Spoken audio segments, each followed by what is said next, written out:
নমস্কার, আপনারা দেখছেন ওঙ্কার বাংলা। ওঙ্কার বাংলায় এই মুহূর্তে আপনাদের সাথে রয়েছে আমি অপরূপা। চোখ রাখবো বিস্তারিত খবরের দিকে।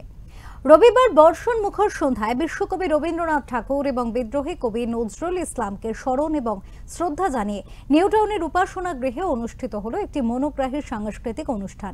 একই বৃন্তে দুটি কুসুম, রবীন্দ্র নজরুল।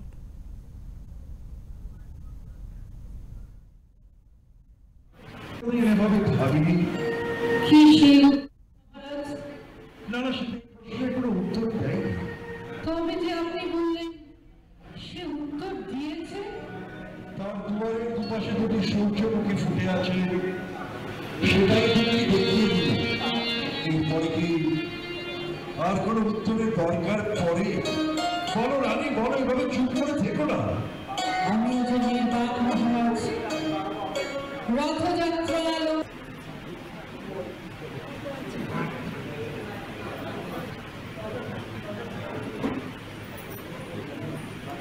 আজকের অনুষ্ঠানে এটা একটা আমাদের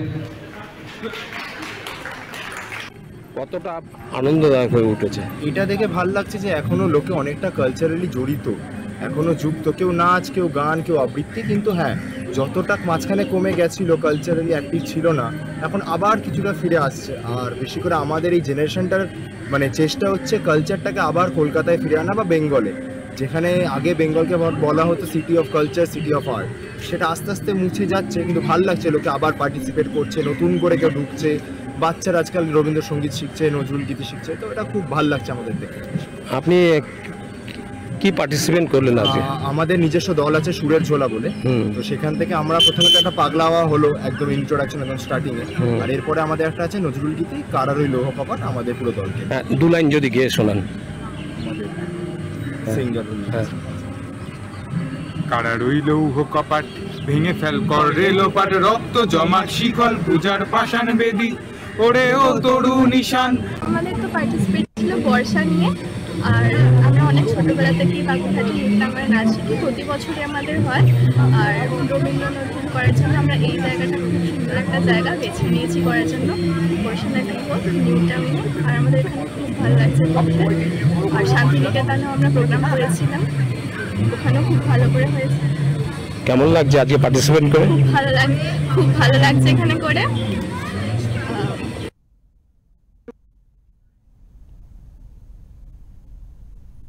বাগুইহাটি নৃত্যাঙ্গন আয়োজিত এই সান্ধ্য সাংস্কৃতিক অনুষ্ঠানে গান, নাটক, আবৃত্তি ও সঙ্গীত পরিবেশিত হয়।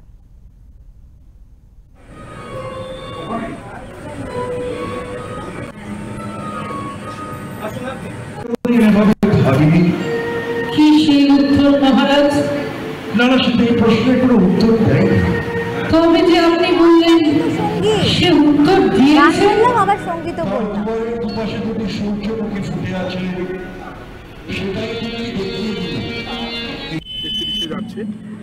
এই অনুষ্ঠানটা বিরাটভাবে করা হচ্ছে আজকে বৃক্ষরোপণের মাধ্যমে। বৃক্ষরোপণটাতে সহায়তা করেছে পজিটিভ বার্তা। পজিটিভ বার্তা মানে আমাদের শান্তিনিকেতনের পক্ষ থেকে পজিটিভ বার্তা।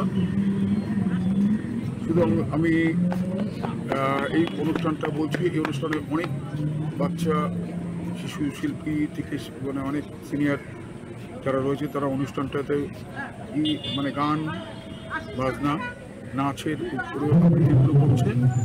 শতাধিক শিল্পী আজকের অনুষ্ঠানটায় অংশগ্রহণ করবে। আমরা সারা বছরই করে থাকি, বিশেষ করে বসন্ত উৎসব করি শান্তিনিকেতনে। এবার এইটা রবীন্দ্র জয়ন্তী করছি, নজরুল জয়ন্তী করছি, তাদের শ্রদ্ধা জানি এই অঞ্চলটাকে। এবং ধন্যবাদ জানাই ওঙ্কার টিভিকে আমাদের সঙ্গে সহায়তা করার জন্য। সারা পৃথিবীতে এক ধরনের উষ্ণায়নে চলছে, তো এখান থেকে বাঁচতে বিভিন্ন সংস্থা বিভিন্ন রকম উদ্যোগ নিয়েছে। আমরা পজিটিভ বার্তা থেকে যে উদ্যোগটা নিয়েছি যে আগামী 1 বছরে আমরা সারা দেশে 1 কোটি গাছ রোপণ করব, এবং গাছ রোপণ করা নয়, সেটাকে বড় করে তোলার দায়িত্বটাও আমাদের এখানে যে গাছটা হবে নিশ্চয়ই অন্য কোনো রাজ্যে সেটা হবে না। সেই জন্য আমরা পরিবেশ ভিত্তিক এবং ঋতু ভিত্তিক এই গাছটা বেছে আমরা 1 কোটি গাছ লাগাবো এবং সেটা বড় করে তুলব। এই বড় করে তুলবার ক্ষেত্রে আমরা সমস্ত মানুষের সহযোগিতা চেয়েছি। বিশেষ করে আমরা পজিটিভ বার্তার সঙ্গে আপনারা যারা আছেন জানেন যে আমরা আমাদের মহিলাদের বিশেষ করে তাদেরকে উদ্যোক্তা করতে এবং তাদেরকে স্বনির্ভরতা করতে বিশেষ উদ্যোগ দিয়েছি। তো তাদের ক্লাস্টার তৈরি করে এই গাছগুলোকে সৃজন করা, অর্থাৎ বৃক্ষরোপণের পাশাপাশি বৃক্ষ সৃজনের কাজটাও তারা করবেন।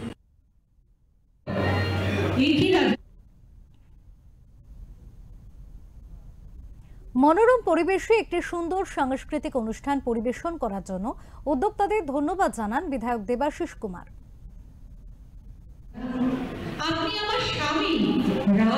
পরিবেশটা অসাধারণ একটা পরিবেশ, এটা খুব সুন্দর একটা জায়গা। এখানে যে কোনো খুবই ভালো অনুষ্ঠান, উদ্যোক্তাদের ধন্যবাদ জানাবো।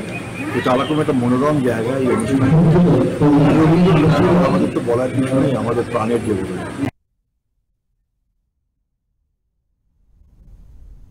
এই অনুষ্ঠানে উপস্থিত ছিলেন বিধায়ক দেবাশিস কুমার, আশিস গিরি, ডক্টর পূর্ণেন্দু বিকাশ সরকার, কুণাল সাহা সহ একাধিক বিশিষ্ট ব্যক্তিত্ব। সে উত্তর দিয়েছে, তার দুয়ারের দুপাশে দুটি সূর্যমুখী ফুটে আছে, সেটাই তিনি দেখিয়ে দিলেন। এরপরে কি আর কোনো উত্তরের দরকার পড়ে? বলো রানী, বলো, এভাবে চুপ করে থেকো না। আমি যে নির্বাক মহারাজ রথযাত্রা ভক্তরা লুটার পথে করেছে প্রণাম। পদ ভাবে আমি দেব, রথ ভাবে আমি, মূর্তি ভাবে আমি দেব। কলকাতা থেকে মানস চৌধুরীর রিপোর্ট।